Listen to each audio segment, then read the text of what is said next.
الحمد لله وكفى وسلام على عباده الذين اصطفى أما بعد فأعوذ بالله من الشيطان الرجيم بسم الله الرحمن الرحيم يا أيها الذين آمنوا إن جاءكم فاسق بنبأ فتبينوا أن تصيبوا قوما بجهالة فتصبحوا على ما فعلتم نادمين رب اشرح لي صدري ويسر لي أمري واحلل عقدة من لساني يفقهوا قولي سبحانك لا علم لنا إلا ما علمتنا إنك أنت العليم الحكيم اللهم صل على محمد في أول كلامنا اللهم صل على محمد في أوسط كلامنا اللهم صل على محمد في آخر كلامنا صدق اللہ العظیم۔ محترم دینی بھائیوں، قرآن کریم کی ایک آیت آپ کے سامنے تلاوت کی گئی ہے۔ گزشتہ جمعہ یہ عرض کیا گیا تھا کہ اللہ کے نبی نے قیامت کی ایک علامت میں یہ بیان فرمایا ہے کہ امت کا آخری دور ایسا ہوگا جس میں بدترین لوگ ہوں گے، اور اللہ کے نبی کی یہ حدیث بتائی گئی تھی کہ بدترین لوگ اس لیے ہوں گے کہ وہ آپس میں جھگڑا کرنے والے ہوں گے، آپس میں اختلاف کرنے والے ہوں گے۔ اس سلسلے میں کچھ باتیں بتائی گئی تھی تاکہ ہم ان جھگڑا کرنے والوں میں سے اپنے آپ کو بچا سکیں۔ آج قرآن کریم کی ایک آیت آپ کے سامنے تلاوت کی گئی ہے جس میں اللہ تعالیٰ یہ پیغام دے رہے ہیں کہ امت کے اندر جو اختلاف پیدا ہوتا ہے، جو نا اتفاقی پیدا ہوتی ہے، جو لڑائی جھگڑے پیدا ہوتے ہیں گھروں میں، خاندانوں میں، محلے میں، معاشرے میں، اس کی بہت ساری وجوہات ہیں۔ قرآن نے یہ بھی تعلیم دی ہے، اللہ کے نبی نے یہ بھی تعلیم دی ہے کہ کیا کیا ایسے اعمال ہیں جن کے کرنے کی وجہ سے، کیا وہ صفات ہیں جن کو اپنانے کی وجہ سے معاشرے میں اتحاد پیدا ہوتا ہے، اور وہ کون سی صفات ہیں جن کی وجہ سے معاشرے میں پھوٹ پڑتی ہے، اختلاف پیدا ہوتا ہے۔ قرآن حدیث میں اس کے اسباب بتائے گئے، اس میں آج ایک بات آپ کے سامنے بتانا ہے اس آیت کی روشنی میں۔ اللہ تعالیٰ نے یہ فرمایا اس آیت کے ذریعے سے کہ مسلمانوں میں جو اتحاد کے بجائے اختلاف پیدا ہوتا ہے، پھوٹ پڑتی ہے، اس کی ایک وجہ یہ ہے کہ معاشرے کے اندر غلط باتیں پھیلائی جاتی ہیں، سنی سنائی ہوئی بات پھیلائی جاتی ہے، جھوٹی باتیں پھیلائی جاتی ہیں، بلا تاخیر خبروں کو پھیلایا جاتا ہے، جس کی وجہ سے آپس میں اختلافات پیدا ہوتے ہیں۔ کچھ لوگ جھوٹ پھیلا کر میاں بیوی کو لڑانے کا کام کرتے ہیں، اور خاندان میں بھائی بہنوں کو لڑانے کا کام کرتے ہیں۔ اس کی وجہ یہی ہے کہ بلا تاخیر جھوٹی بات پھیلائی جاتی ہے۔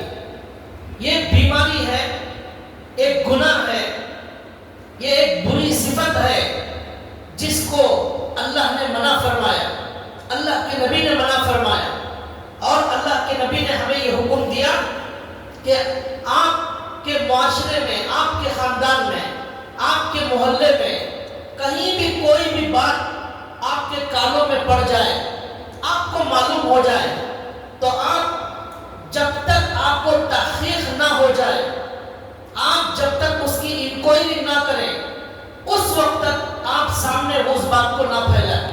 ہو سکتا ہے وہ بات جھوٹی ہو، اس کی وجہ سے دو لوگوں کو لڑانے کا ذریعہ ہم بن جائیں۔ کبھی کبھی ایسی غلط باتوں کے پھیلنے کی وجہ سے خاندان ہمیشہ کے لیے ٹوٹ جاتے ہیں، ختم ہو جاتے ہیں. بہت ساری میاں بیوی کے رشتے اس لیے ٹوٹ گئے کہ ان کو لڑانے والوں نے ان تک جھوٹی بات پہنچا دی. قرآن کریم کی جو آیت میں نے پڑھی ہے اس میں اللہ تعالیٰ فرماتے ہیں یا ایھا الذین آمنوا ان جاءکم فاسق بنبأ فتبینوا، اے ایمان والو اگر تمہارے پاس کوئی غیر معتبر آدمی کوئی خبر لائے فتبینوا تو تم اس کو اچھی طرح تحقیق کر لیا کرو. ان تصیبوا قوما بجہالۃ، کہیں ایسا نہ ہو کہ تم جہالت میں، ناواقفیت میں، انجانے میں کسی قوم کو تم تکلیف پہنچا دو. غلط بات کسی سے سنی اور اس کی وجہ سے تم نے جا کر کسی کو نقصان پہنچا دیا، لڑائی جھگڑا شروع ہو گیا. ایسا نہ ہو اس لیے خوب تحقیق کر لو. فتصبحوا علی ما فعلتم نادمین، پھر تم انجانے میں ایک خبر سن کر کسی کو نقصان پہنچا دو گے تو پھر کیا ہوگا؟ تمہیں اپنی اس حرکت پر پچھتانا پڑے گا، افسوس کرنا پڑے گا. لیکن جب لڑائی ہو جائے، جب تم نقصان پہنچا دو تو پھر افسوس کرنے سے کوئی فائدہ نہیں ہوگا. اس آیت کے شان نزول میں لکھا ہے ایک واقعہ. ایک صحابی تھے جن کا نام ہے ولید بن عقبہ رضی اللہ تعالیٰ عنہ، اور ایک صحابی ہیں جن کا نام ہے حارث بن زرار رضی اللہ تعالیٰ عنہ. حارث بن زرار رضی اللہ تعالیٰ عنہ جو تھے وہ ہمارے نبی صلی اللہ علیہ وسلم کے سسر ہیں. ان کی بیٹی حضرت جویریہ رضی اللہ تعالیٰ عنہ وہ اللہ کے نبی کی بیوی ہیں، امہات المؤمنین میں سے ہیں. تو حضور صلی اللہ علیہ وسلم کے جو سسر تھے حارث بن زرار وہ اسلام لائے. اللہ کے نبی نے ان کو اسلام کی تعلیم دی اور زکوٰۃ ادا کرنے کا حکم دیا. تو وہ تیار ہو گئے. انہوں نے کہا کہ میں اپنے قبیلے بنو المستلق میں جا کر اس دین کی دعوت دوں گا، اور یا رسول اللہ آپ نے زکوٰۃ کا حکم دیا ہے تو میں اور ہمارے قبیلے کے لوگ مل کر زکوٰۃ جمع کریں گے.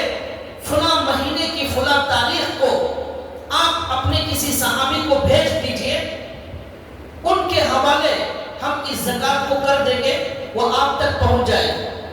اللہ کے نبی نے وعدہ کر لیا ٹھیک ہے میں فلاں وقت بھیجوں گا. اب یہ چلے گئے حارث بن زرار.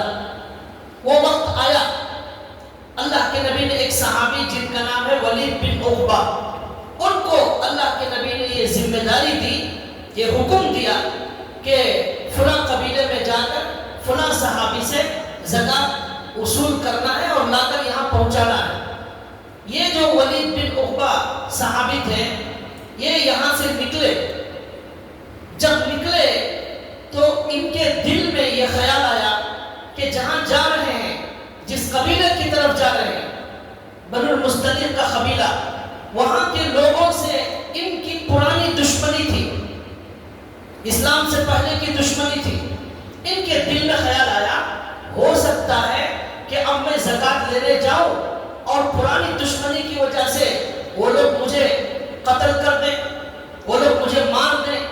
ایسا ان کے دل میں خیال آیا.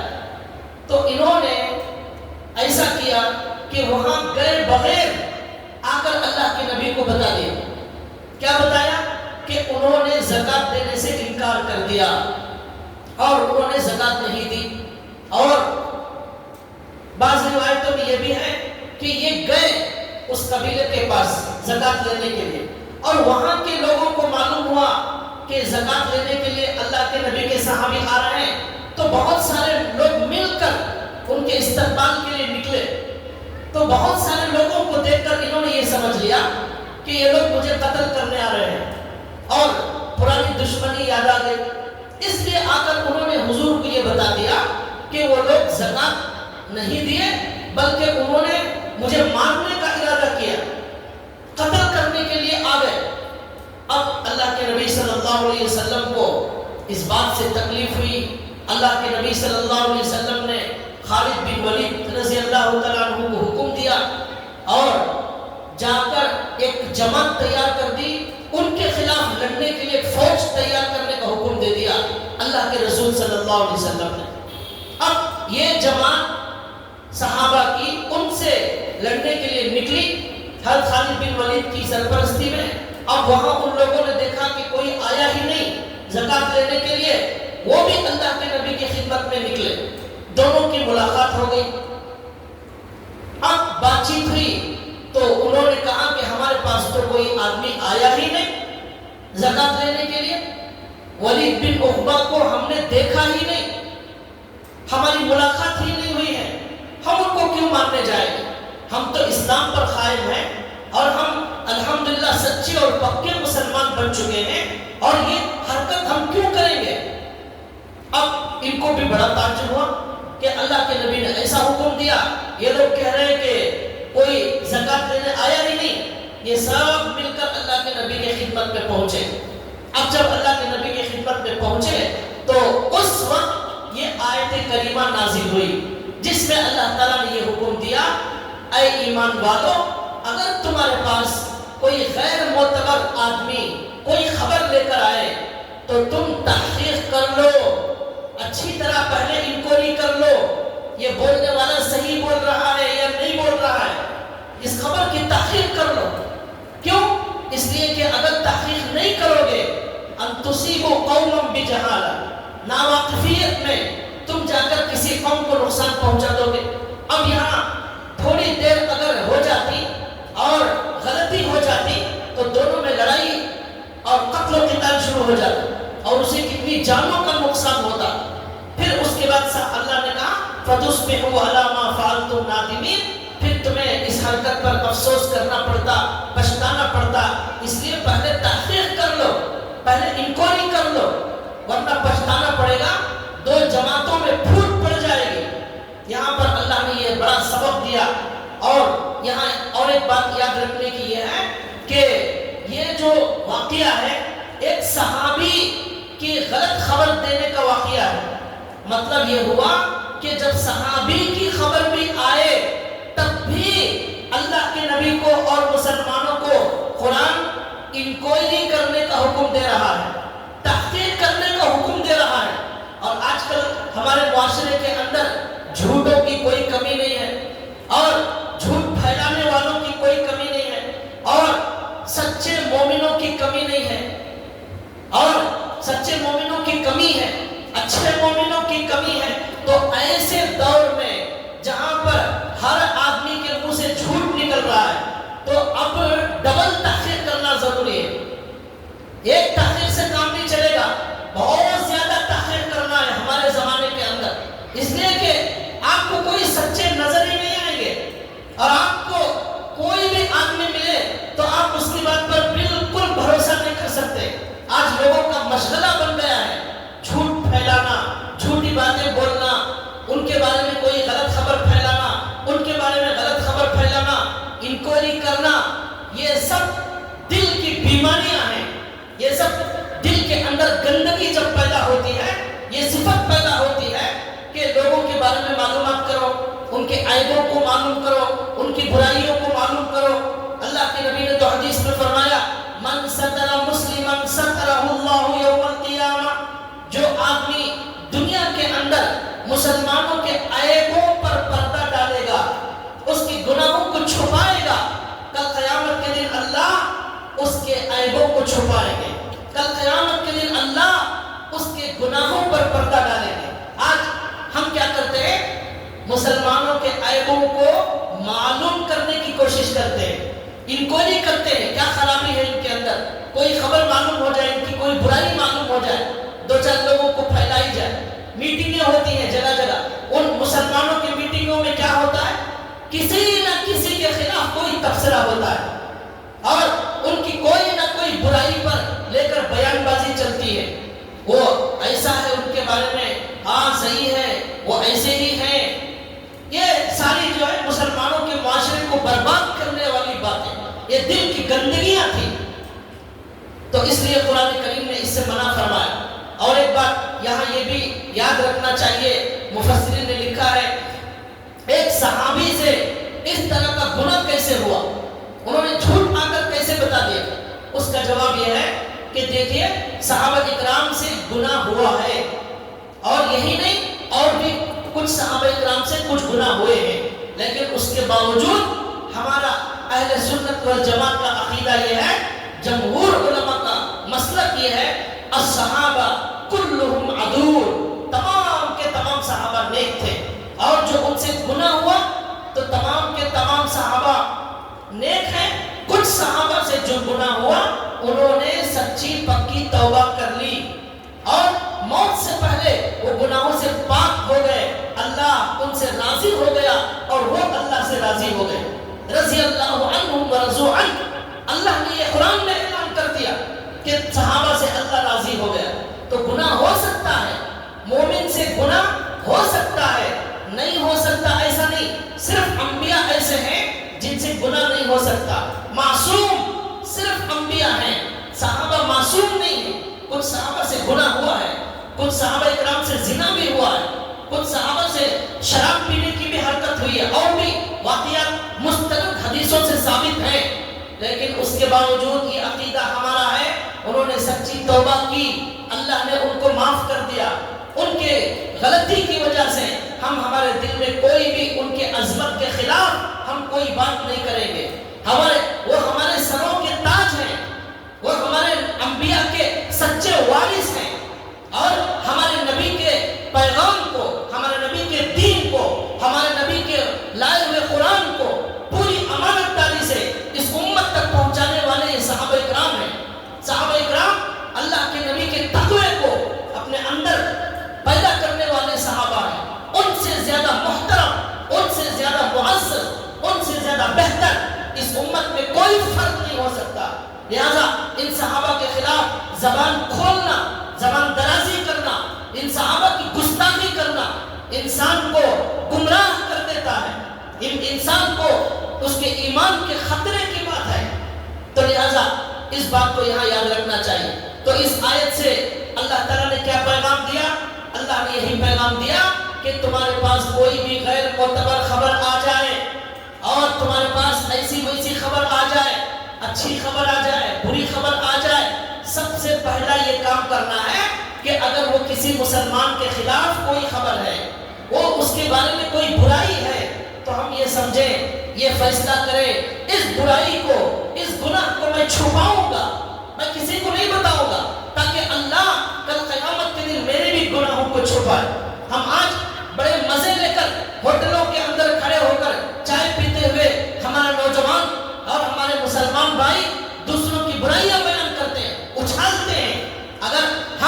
اگر اپنے گناہوں کی طرف جھانک کر دیکھیں گے، خدا کی قسم ہمارے سے بڑا گنہگار ہمیں دنیا میں کوئی نظر نہیں آئے گا. سب سے بڑا گنہگار کون ہے؟ ہم ہیں. ہم اگر اپنے اندر جھانک کر دیکھیں ہمیں جھوٹ نظر آئے گا، ہمیں دھوکہ نظر آئے گا، اور ہم نے کتنے گناہ کیے ہیں وہ صرف ہمارا اللہ جانتا ہے، ہمارا دل جانتا ہے، ہم جانتے ہیں. ہم ہزاروں برائیوں کو اپنی چھپانا چاہتے ہیں، لیکن دوسروں کی ایک برائی کو پھیلا کر اسے بدنام کرنا چاہتے ہیں، لڑانا چاہتے ہیں. اور ہماری ہزار برائیوں کے باوجود ہم اپنے نظر میں بہت اچھے، وہ سامنے والا ایک گناہ کرتا ہے وہ بہت برا، ہم ہزار گناہ کریں ہم بڑے اچھے انسان، بڑے پاک باز انسان، ہمارے جیسا متقی انسان کوئی نہیں. ہم تو ایسا نہیں کرتے بھائی، وہ ایسا کرتے، ہم ویسا نہیں کرتے الحمدللہ. لیکن یہ خود کیا کرتے ہیں؟ ان کی راتیں ان کے گناہوں کی گواہ ہے، ان کی زبان ان کے گناہوں کی گواہ ہے، ان کے کان ان کے گناہوں کی گواہ ہے، ان کی آنکھیں ان کے گناہوں کی گواہ ہیں، فرشتے لکھنے والے ہمارے گناہوں کے گواہ ہیں، یہ زمین پر چلنے والا ایک ایک قدم ہمارے گناہوں کا گواہ ہے، یہ زمین ہمارے گناہوں کی گواہ ہے، اللہ ہمارے گناہوں کے گواہ ہے. اس لیے دوسروں کے عیبوں کو، دوسروں کی برائیوں کو نہ اچھالے، دوسروں کو بدنام نہ کریں، ذلیل نہ کریں، خاندانوں میں پھوٹ نہ ڈالیں، ورنہ پھر ہمارے عیبوں کو اللہ بیان کریں گے. پڑی جب اپنی برائیوں پہ نظر، پڑی جب جب اپنی برائیوں پہ نظر تو نگاہ میں کوئی برا نہ رہا. ہمارے عیبوں پر جب نگاہ پڑے گی تو نگاہ میں ہماری کوئی برا نہیں رہے گا, ہم سب سے برے نظر آئیں گے. اس لیے ہم اپنے آپ کی سب سے زیادہ معافی مانگے. اللہ کے نبی نے فرمایا توبوا الی اللہ فانی اتوب الیہ کل یوم 100 مرہ. اللہ کے نبی نے فرمایا اے لوگو اللہ سے معافی مانگو, توبہ کرو, کیونکہ میں دن میں 100 مرتبہ اللہ سے معافی مانگتا ہوں. ہمارے بڑے اور ہمارے صحابہ ایسے تھے جو اپنے آپ کو گنہگار سمجھتے, کثرت سے استغفار پڑھتے, اللہ سے معافی مانگتے. اور آج ہم شیطان نے ہمیں ایسا بتا دیا کہ ہم بڑے پاک باز ہیں, سامنے والوں کی برائی ہے وہ ایسا ہے. خاص طور پر ہماری عورتوں کے اندر یہ عادت موجود ہے, وہ کسی بھی عورت سے کوئی عورت بات کرے گی کسی نہ کسی خاندان کی عورت کی برائی بیان کرے, اور عورتوں کو اس کے علاوہ کوئی کام ہی نہیں ہے, یہی مشغلہ ہے. بس ان کا کام اور ان کا خاص مشغلہ یہ ہے کہ وہ کسی نہ کسی عورت سے بات کریں گی, یہاں تک کہ وہ عورتیں اپنی شوہر کی بھی برائیاں بیان کرتی ہیں. اپنے شوہر کی برائیاں یہ عورت پڑوس کی عورت کو بیان کرتی ہے, حالانکہ وہی شوہر اسے کما کر لا کر دے رہا ہے, اسے کھلا رہا ہے. اس کے کپڑوں کا نظام, اس کے کھانے کا نظام, اس کے خرچ کا نظام, اس کی دوا کا نظام, اس کی خوشی کے لیے یہ آدمی رات دن پسینہ بہاتا ہے. لیکن وہی عورت اپنے گھر میں جا کر اپنے ماں باپ کو اس شوہر کی برائی بیان کرتی ہے اور اپنے بھائیوں کو بھڑکاتی ہے اپنے شوہر کے خلاف, ایک چھوٹی سی غلطی کی وجہ سے, ایک دو باتوں کی وجہ سے. یا کبھی شوہر بھی ایسا کرتا ہے. عورت کے اندر بہت ساری خوبیاں ہیں, وہ عورت ہمارے لیے گھر کے سارے کام کرتی ہے, ہمارے کپڑے دھوتی ہے, گھر کی صفائی کرتی ہے, بچوں کی خدمت کرتی ہے, گھر کی حفاظت کرتی ہے. اس نے اپنے ماں باپ کو چھوڑ دیا ہماری خاطر. اس عورت کی بہت ساری خوبیاں ہیں, ان سب پر پردہ ڈال کر ایک دو اس کی خرابیاں, ایک دو اس کی غلطیاں نظر آتی ہیں. شوہر جا کر اپنے بھائیوں کو, اپنے بہنوں کو, اپنی ماں کو بول کر اسے بھڑکاتا ہے. اس کی وجہ سے ساس بہو میں نفرتیں پیدا ہوتی, اور وہ جو پیدا ہوتی ہے وہ کبھی ختم نہیں ہوتی, وہ سلسلہ آگے چلتا رہتا ہے. یہ بہت اہم تعلیم ہے قرآن کریم کی کہ اللہ نے کہا بغیر تحقیق کے کوئی بات مت پھیلاؤ, اور فرمایا کہ عیبوں پر پردہ ڈالو, اللہ تمہارے عیبوں پر پردہ ڈالیں گے. اب دوسرے لوگوں کو یہ سمجھو کہ اس سے جو گناہ ہوا ہے اس سے غلطی سے ہو گیا ہے, انسان ہے, ہو سکتا ہے اس نے توبہ کر لیا ہو. اور بعض لوگ منہ پر ہی ان کو ان کا گناہ یاد دلاتے ہیں, آپ نے ایسا کیا, آپ نے ایسا کیا. ساس بہو سے کہتی ہے تم نے ایسا کیا, تم نے ایسا کیا, یہ حرکت کی, فلاں وقت یہ زبان درازی کی. 5 سال ہو جاتے ہیں لیکن وہ بات بھلانے کے لیے آج تیار نہیں. سامنے منہ پر بولتے ہیں تم نے ایسی حرکت کی, ایسا گناہ کیا, سامنے والے کو شرمندہ کرتے ہیں. حدیث میں اللہ کے نبی نے فرمایا من عیر اخاہ بذنب قد تاب منہ لم یمت حتی یعملہ. اگر آپ کسی مسلمان کو اس کے گناہ پر اسے عار دلائیں گے, اسے شرمندہ کریں گے, تو یاد رکھو جو آدمی اسے شرمندہ کرنے والا ہے وہ آدمی اس وقت تک نہیں مرے گا جب تک وہ خود گناہ میں مبتلا نہ ہو جائے. کوئی شراب پیتا ہے, آپ اسے تانا مت دے شراب پینے کا. کوئی چوری کر رہا ہے, معلوم ہو گیا, آپ اسے بار بار اسے اس کے سامنے اس کا گناہ یاد دلاتے ہیں. اللہ کے نبی کہتے ہیں وہ گناہ جب تک خود نہیں کریں گے اس وقت تک موت نہیں آئے. من عیر اخاہ بذنب قد تاب, جس سے وہ توبہ کر چکا ہے پھر بھی اس کا گناہ اسے یاد دلانا. 5 سال ہو گئے, 10 سال ہو گئے, برائیاں اٹھا کر بیان کرنا, جبکہ وہ توبہ کر چکا ہے تو یہ اس وقت تک نہیں مرے گا جب تک وہ گناہ نہیں کر لے. یہ معاشرے کی خرابیاں ہیں, اس کی وجہ سے معاشرے میں پھوٹ پڑتا ہے, خاندان ٹوٹ جاتے ہیں, رشتے ختم ہو جاتے ہیں. اس لیے اللہ نے اس آیت کے ذریعے ہمیں حکم دیا کہ تم بغیر تحقیق کے کوئی بات سنتے ہی آپ سامنے بیان مت کرو اور اسے مت پھیلاؤ. ایک جگہ قرآن کریم میں ایک جگہ آیت ہے, اللہ نے فرمایا وَإِذَا جَاءَهُمْ أَمْرٌ مِّنَ الْأَمْنِ أَوِ الْخَوْفِ أَذَاعُوا بِهِ وَلَوْ رَدُّوهُ إِلَى الرَّسُولِ وَإِلَى أُولِي الْأَمْرِ مِنْهُمْ لَعَلِمَهُ الَّذِينَ يَسْتَنبِطُونَهُ مِنْهُمْ. اس آیت میں اللہ نے کہا کہ جب کوئی خبر یا خوف کی خبر ملتی ہے مسلمانوں کو تو اللہ کہتے ہیں اذاعوا بہ، تو لوگ اس خبر کو پھیلانا شروع کر دیتے ہیں. پھر اس کے بعد اللہ نے کہا وَلَوْ رَدُّوهُ إِلَى الرَّسُولِ وَإِلَى أُولِي الْأَمْرِ مِنْهُمْ، کوئی خبر اگر مل جائے تو لوگوں میں پھیلانے کے بجائے اللہ کے رسول تک اس خبر کو پہنچاؤ یا ذمہ داروں کو اس کی خبر پہنچاؤ.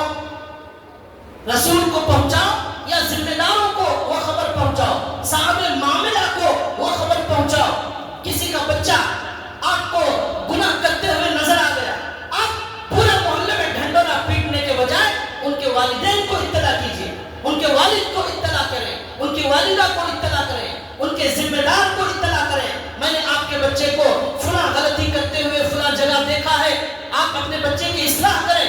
ہو گئی آپ کی ذمہ داری ختم. اب اسے دوسروں کو بتانا میں نے اسے یہ کرتے ہوئے دیکھا، میں نے فلاں اسے یہ حرکت کرتے ہوئے گناہ کرتے ہوئے دیکھا، غیر ذمہ دار آدمی کو بتانا اللہ نے اس سے منع فرمایا.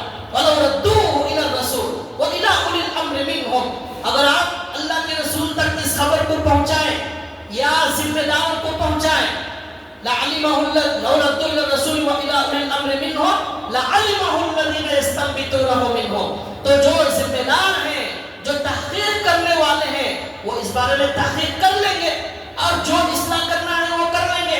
بات کو پہنچا دیا، بات جو ذمہ داری ہے اصلاح کرنے کی وہ اپنے بچوں کی کر لے گا. اللہ کے نبی ذمہ دار ہیں، بڑے ہیں، اللہ کے نبی کے پاس بات پہنچی، وہ بات اللہ کے نبی نے سنی، اللہ کے نبی نے جو کرنا ہے وہ فیصلہ اللہ کے رسول کر لیں گے. لیکن اسے پھیلانا، اس پر تبصرہ کرنا، بغیر تحقیق کے بات کو ایک سے دوسرے کو بیان کرنا، اللہ نے کہا یہ اچھی عادت نہیں ہے، یہ منافقوں کی عادت ہے. منافقوں کی خاص صفت یہ ہے کہ وہ جھوٹ کو پھیلاتے ہیں. اللہ کے نبی نے فرمایا علامت المنافق ثلاث، 3 علامتیں منافق کی ہیں. کیا؟ اذا وعد اخلف، جب وعدہ کرتا ہے خلاف ورزی کرتا ہے. واذا حدث كذب، جب بولتا ہے جھوٹ بولتا ہے. واذا اؤتمن خان، جب امانت رکھی جاتی ہے خیانت کرتا ہے. تو اس طرح جھوٹ زبان سے نکالنا یہ منافقوں کی خصلت ہے. اللہ نے یہاں فرمایا کہ اللہ کے رسول کو یا ذمہ داروں کو وہ بات پہنچا دی جائے، اور ذمہ دار جو ہیں وہ اس کی انکوائری کریں گے، تحقیق کریں گے، جو قدم اٹھانا ہے اٹھائیں گے. اس کے شان نزول میں لکھا ہے، بہت سارے واقعات ہیں. ایک واقعہ لکھا ہوا ہے کہ کچھ صحابہ مسجد میں بیٹھے ہوئے بات کر رہے تھے. انہوں نے کہا سنا ہے اللہ کے رسول نے اپنی بیویوں کو طلاق دے دی. یہ بات چل رہی تھی مسجد کے اندر. حضرت عمر رضی اللہ تعالیٰ عنہ کے کان میں پڑ گئی. حضرت عمر رضی اللہ تعالیٰ عنہ فوراً گئے، اللہ کے رسول کی خدمت میں پہنچے اور جا کر انکوائری کی، تحقیق کی. اللہ کے رسول نے کہا میں نے تو کسی کو طلاق نہیں دی ہے. حضرت عمر رضی اللہ تعالیٰ عنہ وہاں سے آئے اور مسجد میں کھڑے ہو کر حضرت عمر رضی اللہ تعالیٰ عنہ نے اعلان کر دیا کہ اللہ کے نبی نے اپنی کسی بیوی کو طلاق نہیں دی ہے. لہذا جو حضرات یہاں بیٹھ کر مسجد میں تبصرہ کر رہے ہیں وہ غلط اور جھوٹا تبصرہ ہے. اس لیے اس طرح کے تبصروں کو بند کریں، اور جب تک تحقیق نہ ہو آپس میں چیمیں گولیاں نہ کریں. اس سے اللہ کے نبی کی بیویوں کو تکلیف ہوگی، اللہ کے نبی کو تکلیف ہوگی، اور اس کی وجہ سے یہ بیویوں کے جو رشتہ دار ہیں، جو والدین ہیں، ان کو تکلیف ہوگی. اور اس کی وجہ سے دلوں کے اندر شیطان ایسے موقع پر عجیب و غریب چیزیں پیدا کرتا ہے، اور شیطان فائدہ اٹھاتا ہے اس سے دشمنی کو بڑھاوا دینے کا. اللہ نے اس سے منع فرمایا. اور ایک آیت قرآن کریم کے اندر موجود ہے، اللہ تعالیٰ نے فرمایا یا ایھا الذین آمنوا اذا ضربتم فی سبیل اللہ فتبینوا ولا تقولوا لمن القى الیکم السلام لست مؤمنا تبتغون عرض الحیاۃ الدنیا فعند اللہ مغانم کثیرہ كذلك كنتم من قبل فمن الله عليكم فتبينوا ان الله كان بما تعملون خبيرا. اس آیت کے ذریعے یہ قرآن کریم ہمارے دلوں کو بدلنے والی کتاب، یہ ہمارا قبلہ سیدھا کرنے والی کتاب، ہمارے اندر جو بیماریاں ہیں ان کو نکالنے والی کتاب ہے. یہ قرآن ہمیں اچھا انسان بنانے والی کتاب، ہمیں بہترین انسان بنانے والی یہ کتاب ہے. ہم یہ قرآن نے بتایا ہمارے اندر کیا کیا بیماریاں ہیں. یہ قرآن یہ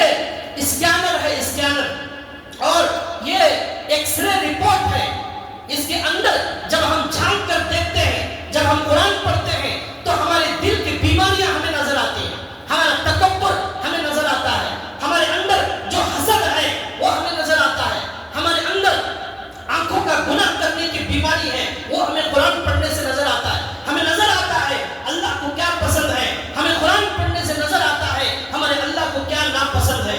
دیکھیے قرآن ان آیتوں سے ہماری بیماری بتا رہا ہے. تمہاری بیماری یہ ہے کہ تم بغیر تاخیر کے لوگوں میں خبریں پھیلا دیتے ہو. یہ آیت اللہ نے قرآن کریم میں 5 پارے میں بیان فرمائی.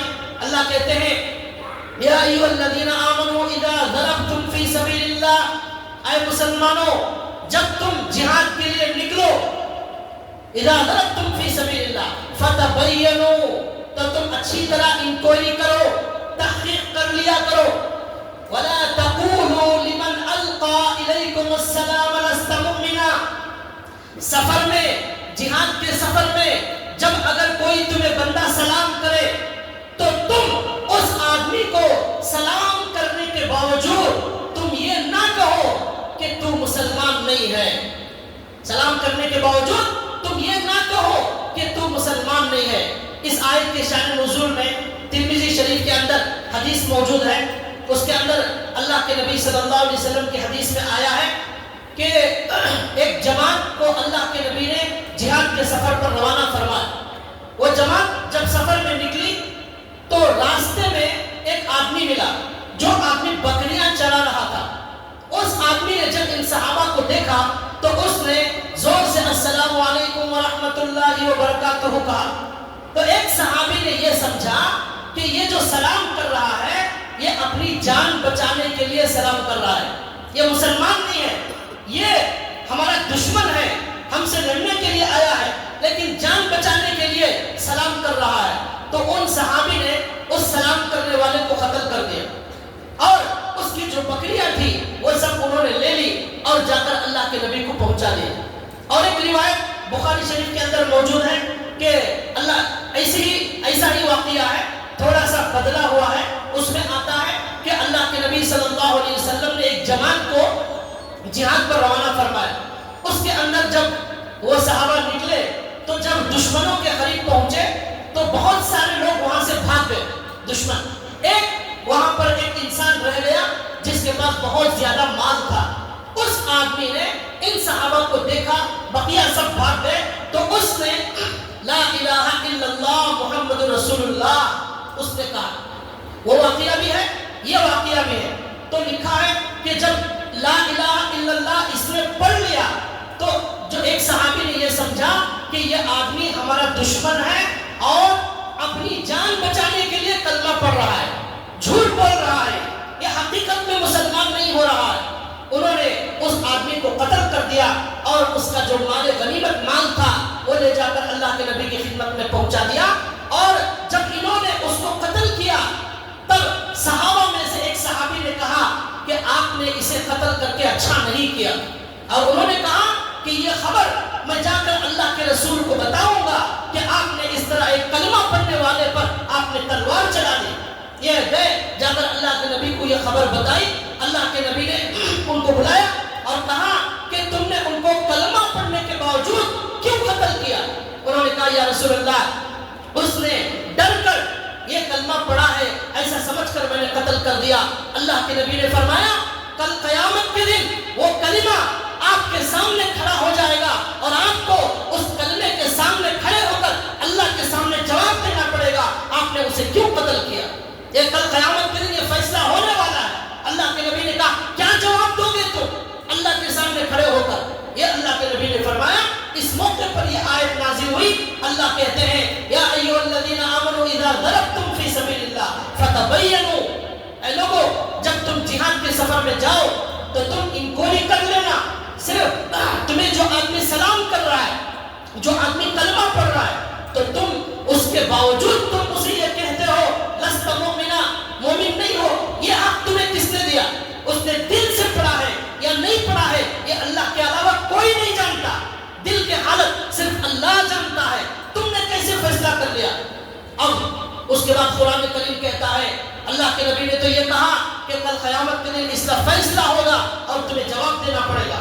قرآن کہتا ہے تب تکون عرض الحیات الدنیا، قرآن کہتا ہے ان کا مال لینے کے لیے کہیں تم نے اس کا قتل تو نہیں کیا، تم دنیا چاہتے ہو. تب تکون عرض الحیات الدنیا، تم دنیا کا مال چاہتے ہو.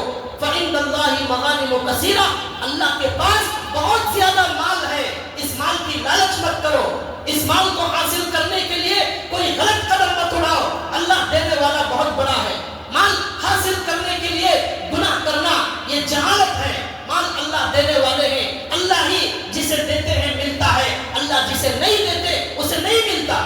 فَإِنَّ اللَّهِ مَغَانِمُ كَثِيرَةٌ۔ اس کے بعد قرآن کریم ایک زبردست جملہ کہتا ہے كَذَلِكَ كُنْتُم مِّن قَبْلُ فَمَنَّ اللَّهُ عَلَيْكُمْ فَتَبَيَّنُوا۔ قرآن کہتا ہے صحابہ سے، اے صحابہ تم بھی تو پہلے کافر تھے، كَذَلِكَ كُنْتُم مِّن قَبْلُ، تم بھی ایمان لانے سے پہلے کفر میں مبتلا تھے، فَمَنَّ اللَّهُ عَلَيْكُمْ، اللہ نے تمہیں ایمان کی توفیق عطا فرمائی تو تم ایمان لے آئے۔ مکے میں جب تم مسلمان تھے، چھپ کر تم اپنے اسلام کو چھپاتے تھے، کلمہ تمہارے دلوں میں موجود تھا، تم ظاہر نہیں کرتے تھے۔ اللہ نے وہاں یہ نہیں کہا کہ کلمے کو ظاہر کرنا ضروری ہے اور ایمان کو اعلان کرنا ضروری ہے، اللہ نے یہ نہیں کہا، تمہارے دلوں میں چھپے ہوئے ایمان کو اللہ نے قبول کر لیا۔ آج ایک بندہ کلمہ پڑھتا ہے تو تم یہ کہتے ہو کہ دل سے نہیں پڑھا اور اسے قتل کر دیتے ہو اور اس کا مال حاصل کرتے ہو۔ اللہ نے کہا ایسا ہرگز مت کرنا، تمہیں کوئی حق نہیں ہے کہ تم کسی ایمان کا فیصلہ کرو، کفر کا فیصلہ کرو۔ اگر ظاہر میں وہ مسلمان کا اعلان کر رہا ہے تو اسے مسلمان سمجھنا فرض اور ضروری ہے، اس کے باوجود ہم اسے کافر نہیں کہہ سکتے، اس کے گناہ کی وجہ سے ہم کسی پر کفر کا فتویٰ نہیں لگا سکتے۔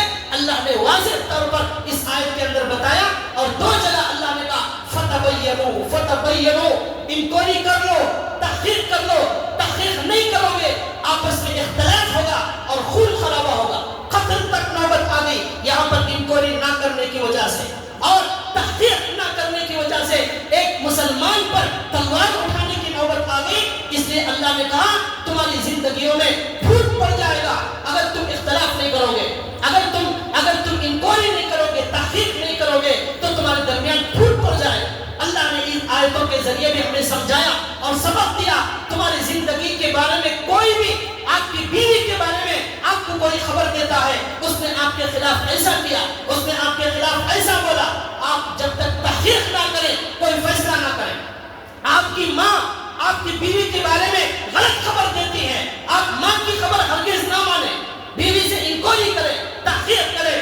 ضروری نہیں ہے کہ ماں ہے تو سچ بھی بولتی ہے، ماں جھوٹ بھی بول سکتی ہے، کوئی بھی کسی سے بھی گناہ ہو سکتا ہے، اس لیے ضروری نہیں ہے کہ ماں جو بھی بول رہی ہے آپ سن لیں اور اس پر عمل کریں۔ کتنے ایسے نوجوان ہیں جنہوں نے اپنی ماں کی بات سن کر اپنی بیوی کو طلاق دے دی، اپنی بہنوں کی بات، جھوٹی باتیں سن کر بیوی سے رشتہ توڑ لیا، اپنے باپ کی بات میں آ کر انہوں نے اپنے بچوں کو الگ کر دیا، طلاق ہو گئی، خلا ہو گئی۔ آج ان کے بچے، معصوم بچے، ماں کی ممتا سے محروم ہو گئے، باپ کی شفقت سے محروم ہو گئے۔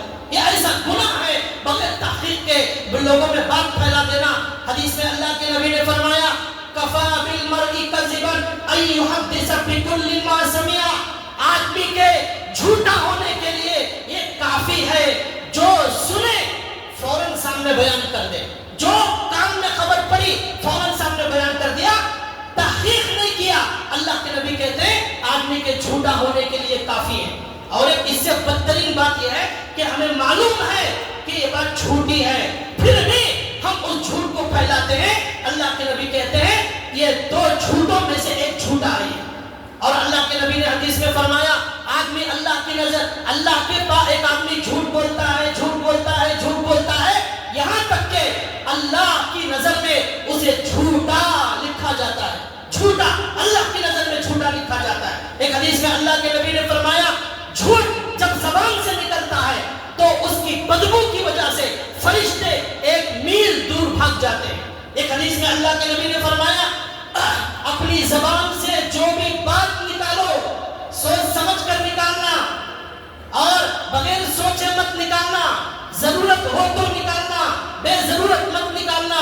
اللہ کے نبی فرماتے ہیں ایک جملہ جو تمہاری زبان سے نکلتا ہے وہ کبھی کبھی ایسا ہوتا ہے وہ بہت معمولی سمجھ کر زبان سے کہا تھا، اچھا جملہ تھا، اچھی بات تھی، معلوم نہیں تھا کہ یہ اچھی بات ہے زبان سے نکل گئی، اللہ کے نبی کہتے ہیں اس کی وجہ سے اللہ اتنا خوش ہوتے ہیں کہ قیامت تک اس کے لیے رضامندی لکھ دیتے ہیں اللہ تعالیٰ۔ پھر اللہ کے نبی کہتے ہیں کبھی کبھی زبان سے تم ایسی غلط بات، ایسی گندی بات، ایسی جھوٹی بات بیان کرتے ہو جس کی وجہ سے قیامت تک اللہ اس کے لیے ناراضگی لکھ دیتے ہیں، اللہ ہمیشہ کے لیے ناراض ہو جاتے ہیں۔ یہ زبان معمولی چیز نہیں ہے، یہ زبان چھوٹی ہے لیکن یہ زبان میاں بیوی کو لڑانے کا کام کرتی ہے، یہ زبان بھائیوں کے درمیان پھوٹ ڈالنے کا کام کرتی ہے، یہ زبان خاندانوں کو توڑنے کا کام کرتی ہے۔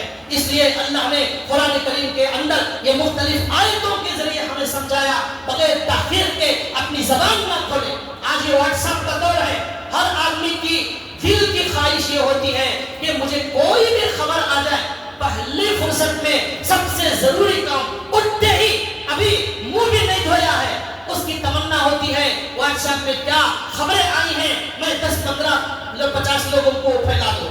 یہ بڑا شوق پیدا ہو گیا ہے خبریں پھیلانے کا، اور یہ جب سے واٹس ایپ یہ فیس بک آ گیا جھوٹ کی کوئی انتہا نہیں ہے، اور یہ خبروں کے اندر جو میڈیا بیٹھا ہوا ہے یہ جھوٹوں کا امام ہے، یہ جھوٹوں کا باپ دادا ہے جو یہ میڈیا کے اندر بیٹھے ہوئے۔ آج تو کوئی بھی خبر ماننے کے قابل نہیں ہوتی، اور ایسا بھی ہوتا ہے کہ واٹس ایپ کے اندر جھوٹی حدیث آتی ہے اور قرآن کی غلط تفسیر آتی ہے۔ کوئی عالم آپ کو جھوٹ عالم نہیں ہوتا، وہ کوئی جھوٹا عالم بن کر حدیث بیان کرتا ہے۔ ہم انکوائری نہیں کرتے، ہر داڑھی والا عالم نہیں ہوتا، ہر ٹوپی والا مفتی نہیں ہوتا، ہر تسبیح والا وہ دین کا داعی نہیں ہوتا۔ اس کے لیے علم حاصل کرنا ضروری ہے، قرآن کریم کی تفسیر جاننا ضروری ہے، اس کے لیے بہت ساری کتابیں پڑھنا ضروری ہے۔ عالم کتنی قربانیاں دے کر مدرسے کے اندر 8 سال میں فارغ ہوتا ہے، آپ کبھی مدرسے کے اندر جا کر دیکھیے، وہاں کا کھانا کھائیے، آپ وہاں کا کھانا نہیں کھا سکتے۔ ایسے سادے سیدھے کھانے کھا کر مدارس کے اندر بچے رات دن محنت کرتے ہیں۔ ایک قرآن کریم کی تفسیر جاننے کے لیے، قرآن کا ترجمہ جاننے کے لیے کئی 100 کتابوں کو پڑھنا پڑتا ہے، تفسیر کی بے شمار کتابیں پڑھنا پڑتا ہے، اس کا گرامر، اس کا خبر، اس کا مبتدا، اس کی خبر، یہ زبر کیوں آیا، یہ زیر کیوں آیا، اس کا ترجمہ ایسا کیوں ہے، یہ پوری تحقیق کے ساتھ رات دن محنت کے ساتھ مجاہدے کے ساتھ مدرسے کے بچے محنت کرتے ہیں، تب جا کر ان کو ایک بڑے عالم سند دیتے ہیں کہ اب یہ بیان کرنے کے قابل ہے، اب یہ تفسیر بیان کرنے کے قابل ہے۔ لیکن واٹس ایپ کے اندر کوئی داڑھی والا مفتی بن کر آ گیا، کوئی مفسر بن کر آ گیا، کوئی محدث بن کر آ گیا، ہم نے کوئی تحقیق نہیں کی، وہ انڈیا کا بھی نہیں ہے، معلوم نہیں کون سی دنیا سے آیا ہوا ہے، ہم کچھ نہیں جانتے، ہم ان کی حدیث بیان کر سنتے ہیں اور پھیلا دیتے ہیں۔ بخاری شریف کی حدیث، بخاری شریف کی حدیث یا مسلم شریف کی حدیث،